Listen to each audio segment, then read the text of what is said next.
میرے رسول پاک علیہ السلام کا دروازہ سب سے بڑا دروازہ ہے، حضور کا دروازہ سب سے بڑا دروازہ ہے، لیکن میرے دوستو یاد رکھنا، نبی پاک علیہ السلام نے بھی لوگوں کو جب رستہ دکھایا ہے تو رب کریم کا رستہ دکھایا ہے، اللہ کا رستہ دکھایا، اللہ کریم کا رستہ دکھایا، لوگوں رب کی طرف توجہ کرائی۔ میرے رسول کریم سید عالم صلی اللہ تعالی علیہ وسلم نے لوگوں کی اللہ کی جانب توجہ کرائی اور لوگوں سے یہ کہا کہ وہ اپنے رب کریم کی جانب اپنا ذہن رکھیں، اپنی توجہ اپنے اللہ کی جانب مبذول کریں۔ میری بات کو اچھے طریقے سے سمجھیے گا، علم اللہ تبارک و تعالی عطا کرتا ہے تو اسے اللہ کی عطا ہی سمجھنا چاہیے۔ کچھ لوگوں کے پاس علم ہوتا ہے پر علم نافع نہیں ہوتا، وہ ٹامک ٹونجا مارتے رہتے ہیں ساری زندگی۔ علم کو اللہ کی عطا سمجھیں، اپنی عقل پر اپنے شعور پر زیادہ بھروسہ نہ سمجھیں، نظر اللہ پہ رکھیں۔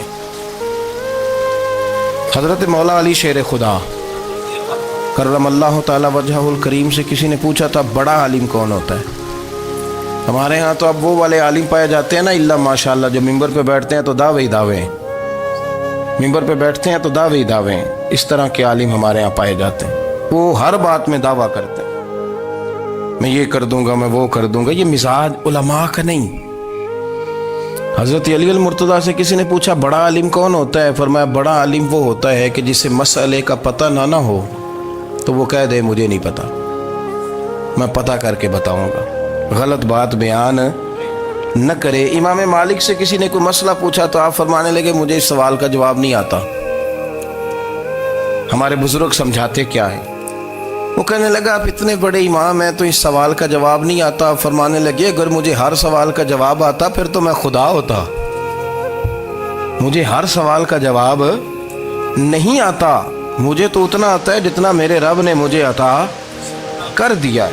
اپنی نظر اللہ پہ رکھیں، نکل آئیں اس معمے سے باہر کہ میں کوئی بلا ہوں، مجھے بڑا پتہ ہے، میرے پاس 6 ڈگریاں ہیں، مجھے 10 جگہ پہ تدریس کا شغف حاصل ہے، اس سے نکلیں باہر۔ قرآن مجید دیکھیے گا، اللہ تعالیٰ نے ارادہ قدرت فرمایا کہ میں حضرت آدم کو بناؤں گا، پھر بنانے کے بعد فرمایا فرشتوں سجدہ کرو آدم کو، سب نے سجدہ کیا الا ابلیس ابا واستکبر وکان من الکافرین، سب نے سجدہ کیا سوائے ابلیس کے، اس نے انکار بھی کیا، تکبر بھی کیا اور کافروں میں سے ہو گیا۔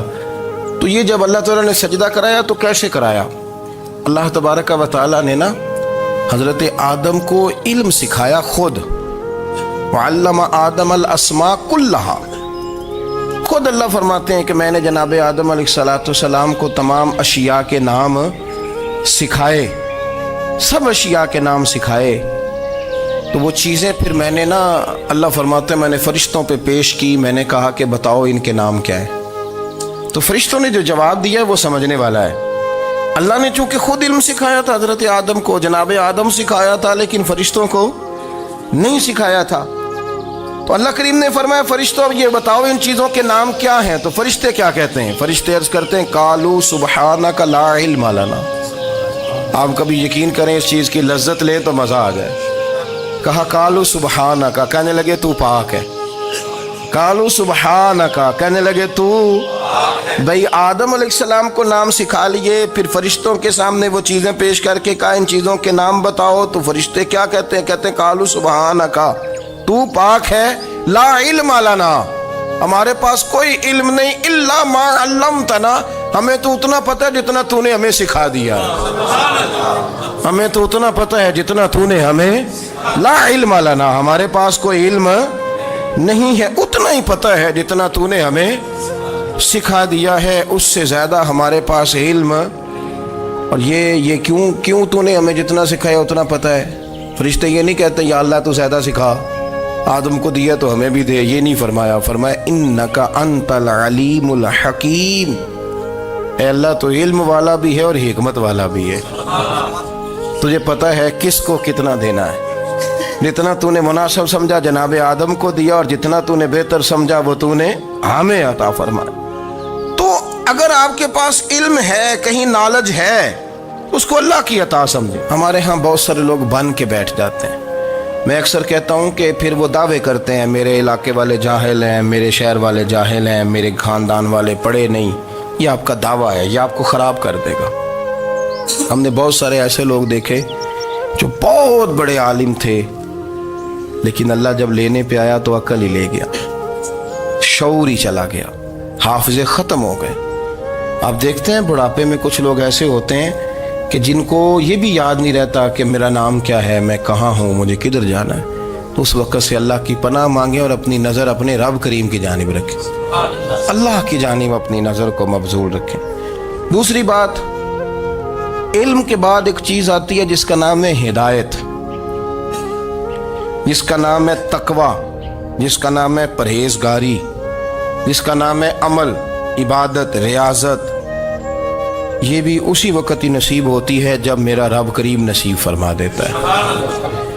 ہم نے نا نیکی کا اپنا اپنا سٹیٹس بنا لیا ہے، اپنا اپنا معیار بنا لیا ہے۔ کچھ لوگ کہتے ہیں کہ جناب مسجد میں سیمٹ کا توڑا دینے سے بہتر ہے کسی غریب کو آٹے کا تھیلا دے دو۔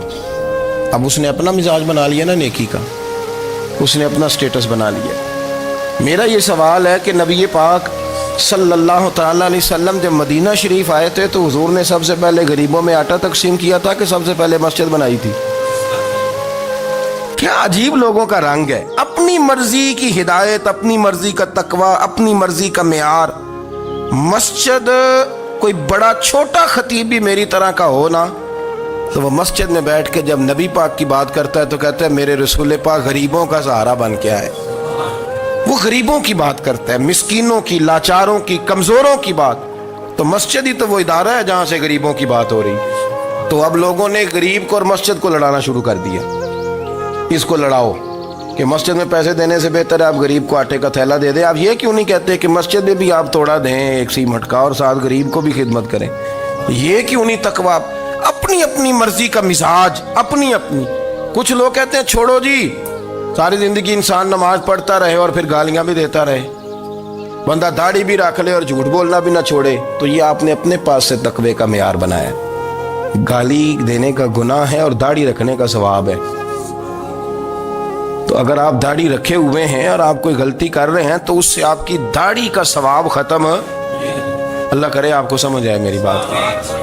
آپ کوئی غلطی کر رہے ہیں، داڑھی کا ثواب اس سے ختم، وہ اپنی جگہ پہ قائم ہے چیز۔ اپنی مرضی کا کیوں تقوی کا معیار بناتے ہیں؟ تقوی کا مزاج اپنی مرضی کا نہ بناؤ۔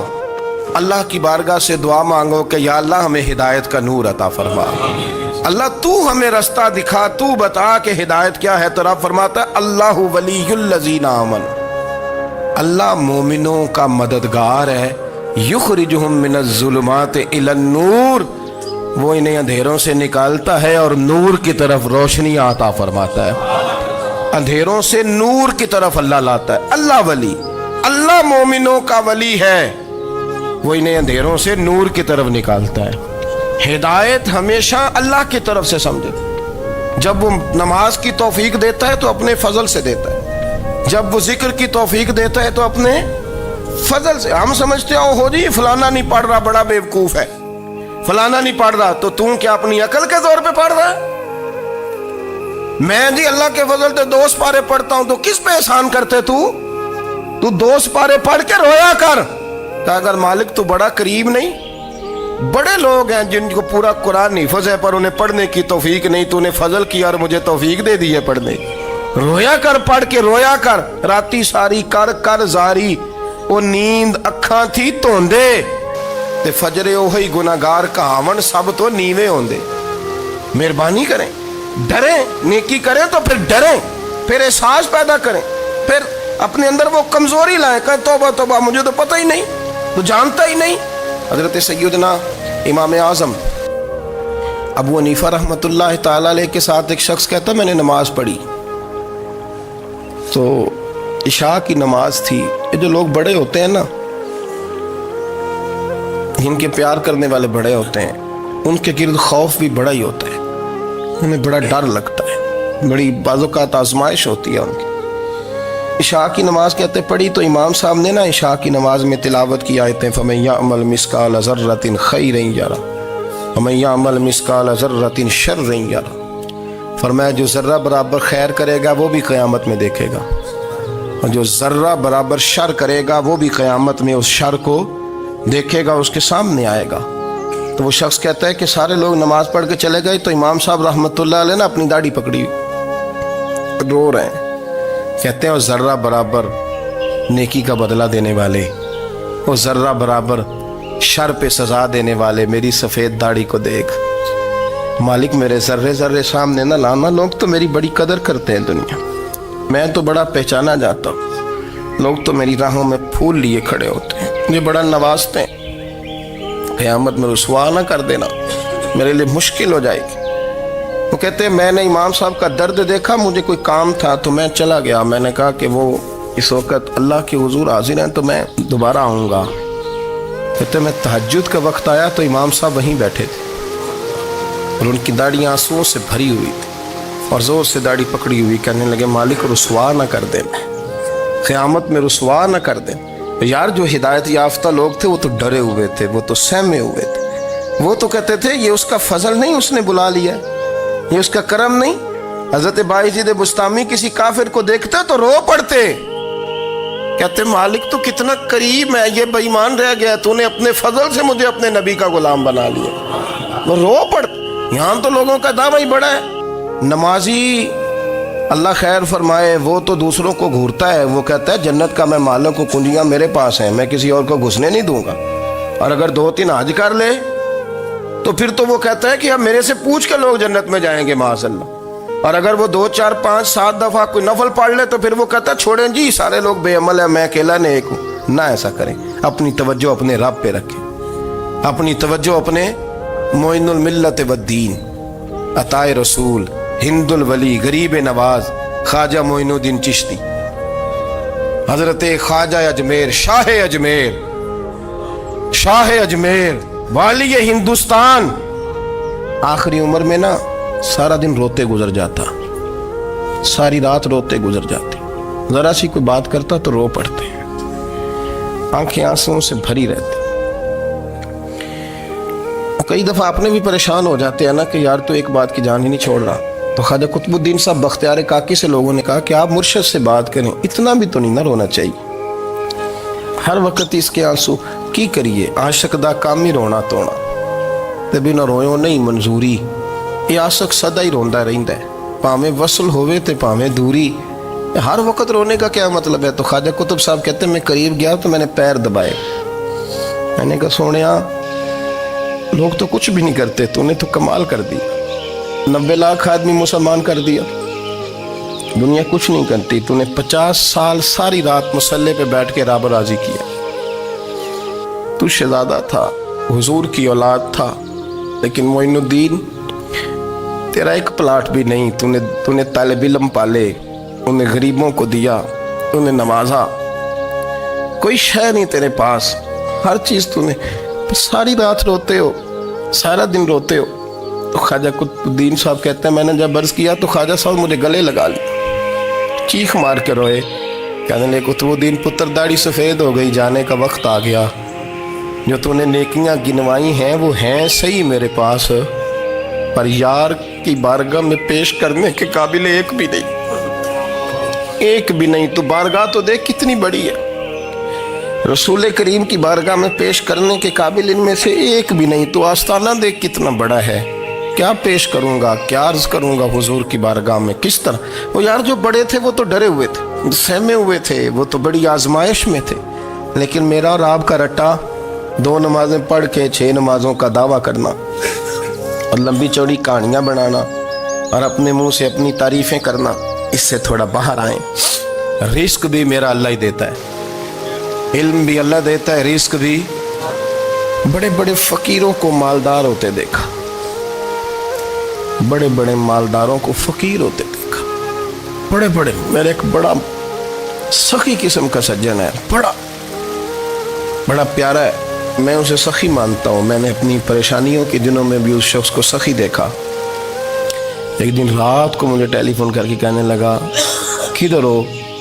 میں نے کہا میں گھر ہوں. نہیں اکثر سفر میں ہوتے ہو نا؟